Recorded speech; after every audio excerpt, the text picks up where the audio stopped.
Herkese merhabalar, ben Huri. Huri Metek Mutfak'ta kanalıma, mutfağıma hoş geldiniz.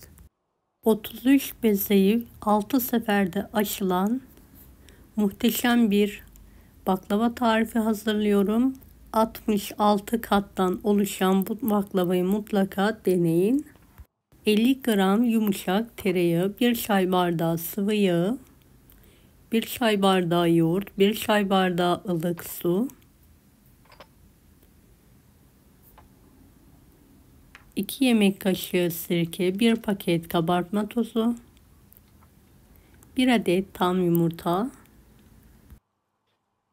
5,5 su bardağına yakın un kullandım. Unu azar azar ekleyerek yumuşak bir hamur hazırlayalım.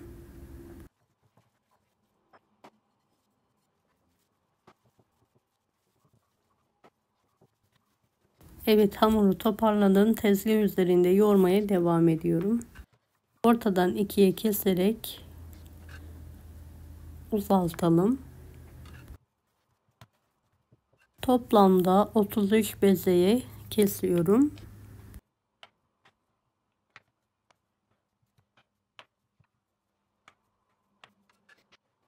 Evet, yuvarlayarak un serpilmiş bir tepsiye alalım.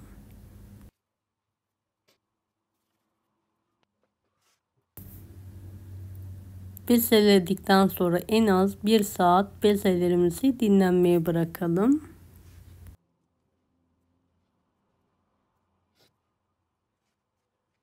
Dinlenen bezelerin 5 tanesini tezgah üzerine alalım. Nişasta ve un karışımıyla pasta tabağı büyüklüğünde açalım.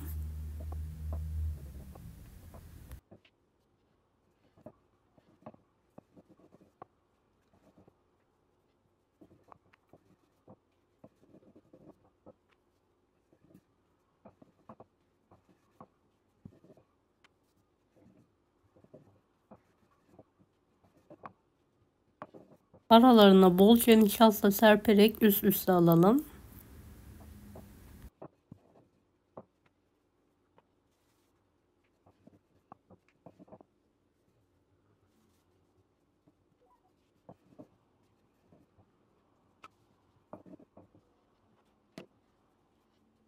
Büyütebildiğimiz kadar büyütelim.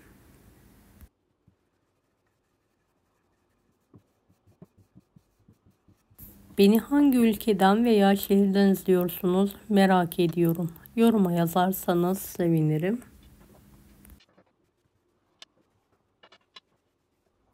Evet, ben oklava ile devam ettim. Büyütebildiğim kadar büyüttüm ve tek tek yufkaları ayırıyorum. Gördüğünüz gibi kolaylıkla ayrılıyor.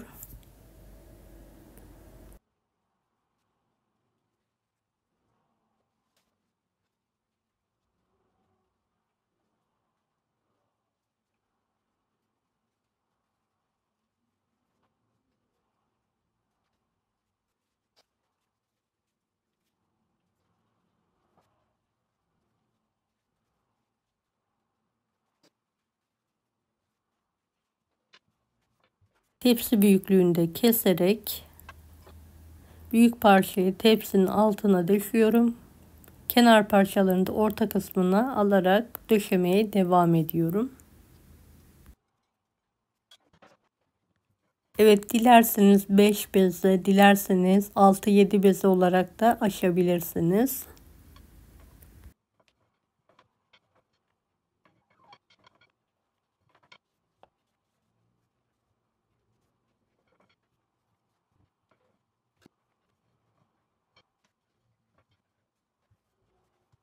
Büyütebildiğim kadar büyütüyorum. Daha sonra tek tek ayırıyorum.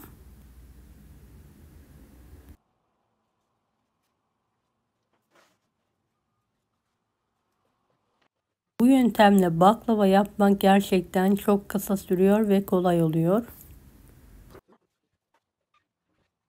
Tek tek ayırdığım yufkaları tepsinin üzerine alıyorum.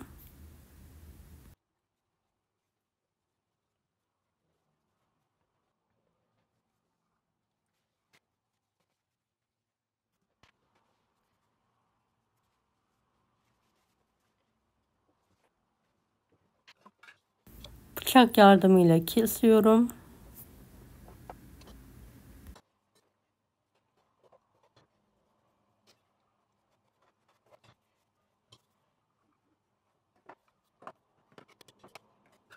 Kalan parçaları da orta kısmını alarak döşemeye devam ediyorum. Katta bir mutlaka eritilmiş tereyağı sürüyorum.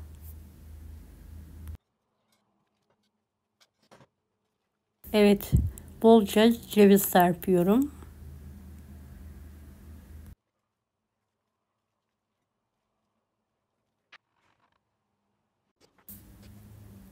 Evet, açtım ve ayırma işlemine devam ediyorum.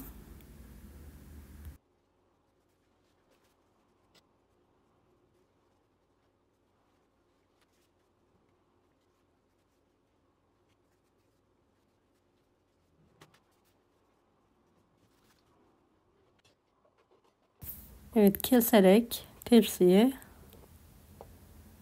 düzgün bir şekilde döşemeye devam ediyorum. Tekrardan yağlıyorum. Toplamda 400 gram tereyağı, 1 su bardağı sıvı yağ kullandım.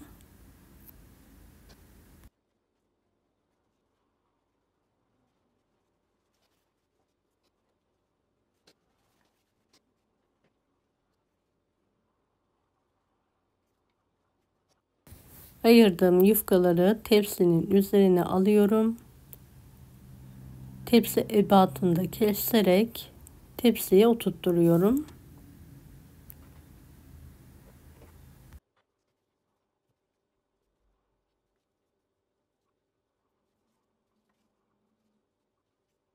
On katta bir yağlayarak cevizliyorum. Dilerseniz 5 katta bir cevizleyebilirsiniz.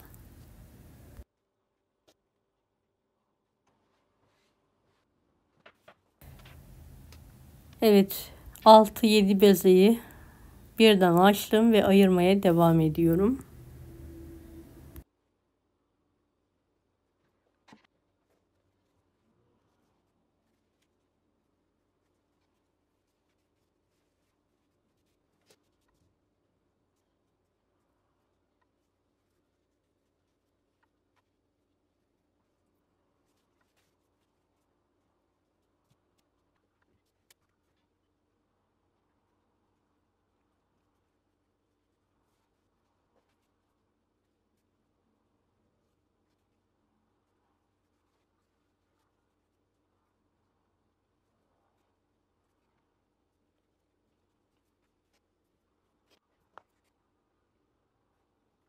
Hepsinin altına alarak düzgün bir şekilde kesiyorum.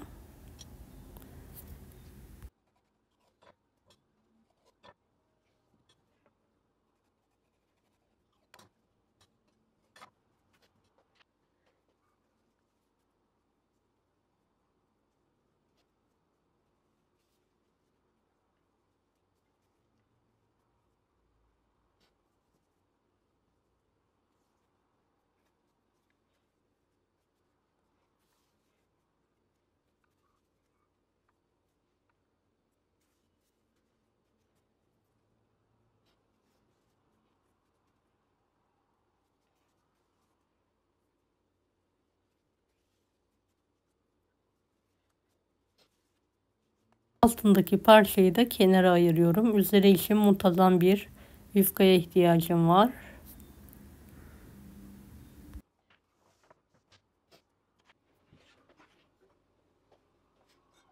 Evet, tekrardan yağlıyorum.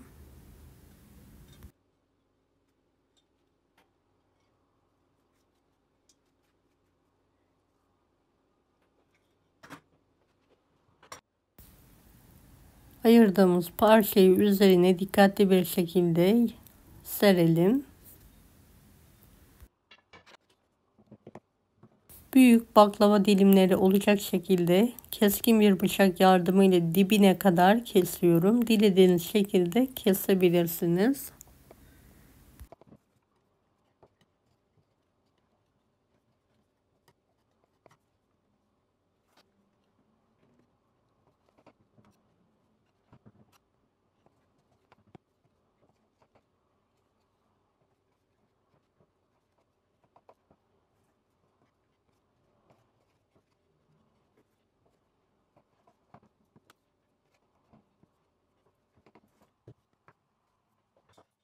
Kalan yağı da üzerine kaşık yardımıyla dökerek alıyorum.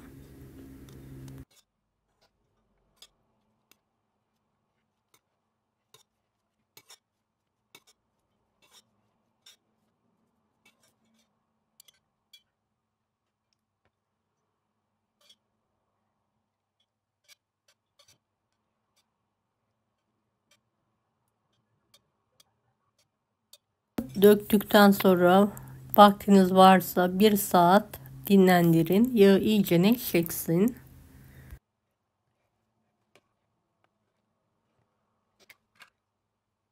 Videodaki gibi baklavaların orta kısmından şöyle kulak olacak şekilde bükelim. Daha bombeli bir baklava elde etmiş oluruz bu sayede.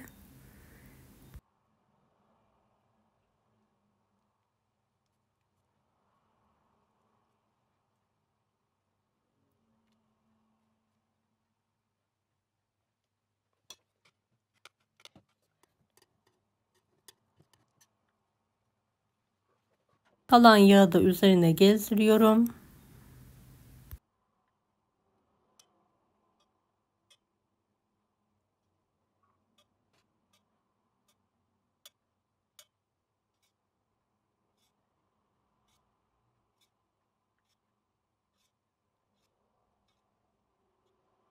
Artık fırına girmeye hazır. Önceden ısınmış 170 derece alt üst fırının alt rafını alıyorum. Üzerine bir tepsi kapatıyorum ve pişirmeyi bırakıyorum. Dereceyi 10 dakika sonra 165 dereceye düşürüyorum. Şerbeti için 6 su bardağı suyu tencerenin içine alıyorum ve kaynatmaya bırakıyorum.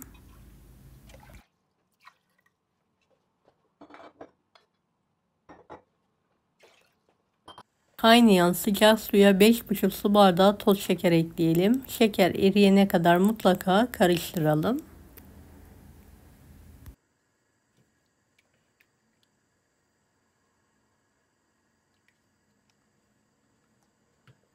Çeyrek dilim limonu da sıkalım.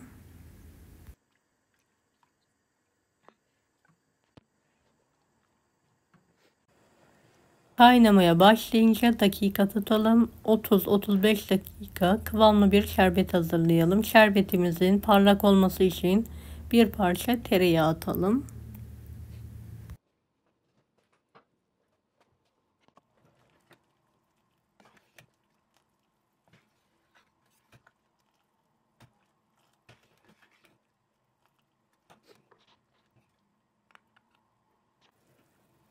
Dakika sonra şerbetimizi kontrol edelim. Kıvam aldı. Gördüğünüz gibi altını hemen kapatıyorum. Evet, baklavam da 2,5 saat sonra pişti. Hemen fırından çıkartıyorum. Tatlının ve baklavanın ilk sıcaklığı çıkması için 1-2 dakika beklettikten sonra şerbetin yarısını azar azar dökerek gezdiriyorum.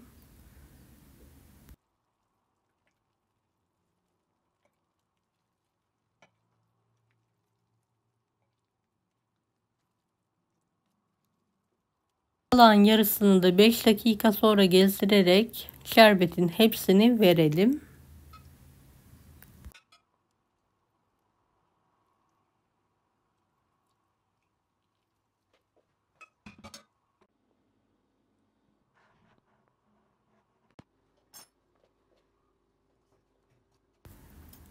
Evet, soğuttuktan sonra İkrama hazırlayabilirsiniz. Şöyle yakından sizlere dilimlerini göstermek istiyorum.